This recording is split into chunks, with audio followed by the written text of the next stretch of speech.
A lot has happened in week one. We've had injuries, disappointments, and everything else in between. And this is the beauty about fantasy football. The key is making adjustments. So in this video, we're going to be going over players you need to be targeting in the waiver wire heading into week two. The first player is going to be Robby Anderson from the Carolina Panthers. Going into week one, this man was only rostered in about 37.8% of ESPN leagues, and he had a pretty good outing in week one. He was targeted 8 times, had 5 receptions for 102 receiving yards and a touchdown. This resulted in 22.2 fantasy points per game for the veteran, and he's looking for a pretty good matchup in week 2 versus the New York Giants. The next wide receiver is one that we actually wrote off in the offseason, but now he's healthy, and that's Curtis Samuel. Curtis Samuel was 3rd among wide receivers for the Washington Commanders with 55 total snaps, and this resulted in the following: 11 targets for 8 receptions for 55 yards and a touchdown. He also had 4 carries for 17 rushing yards, and this got you 19.2 fantasy points in week 1. Curtis Samuel is actually rostered at only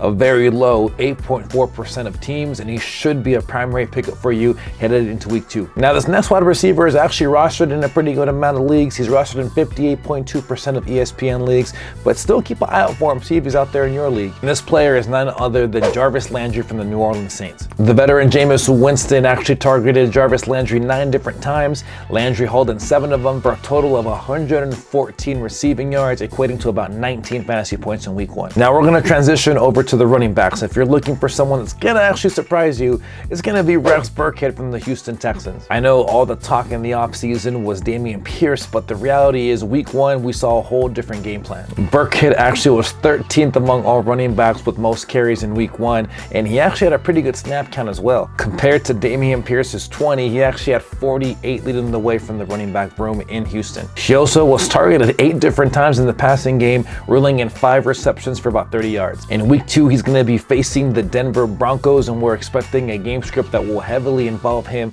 considering that we are projecting them to be behind in that game. With the injury with Elijah Mitchell, I'm not too crazy about getting this player because of how this offense functions, but keep an eye out for Jeff Wilson from the San Francisco 49ers. Elijah Mitchell is slated to be out for about 4 to 6 weeks, and Jeff Wilson Jr. is going to be the guy that will naturally fill in that starting role, but it's going to be hard to really trust him. After the Elijah Mitchell injury in week 1, Deebo Samuel actually got 6 carries compared to Jeff Wilson's 9. And in week 2, the 49ers are going to be facing the Seattle Seahawks, who gave up the 11th most rushing yards in week 1.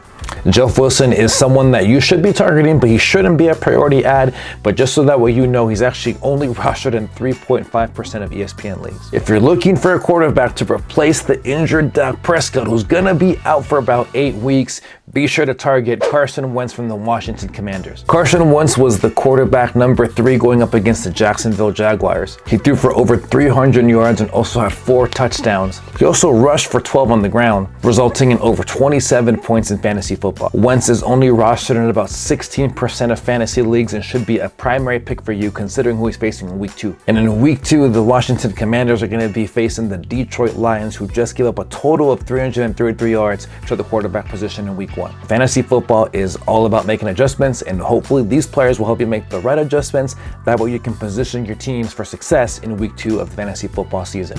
If you got value out of this, be sure to like and subscribe, and as always, keep it 100.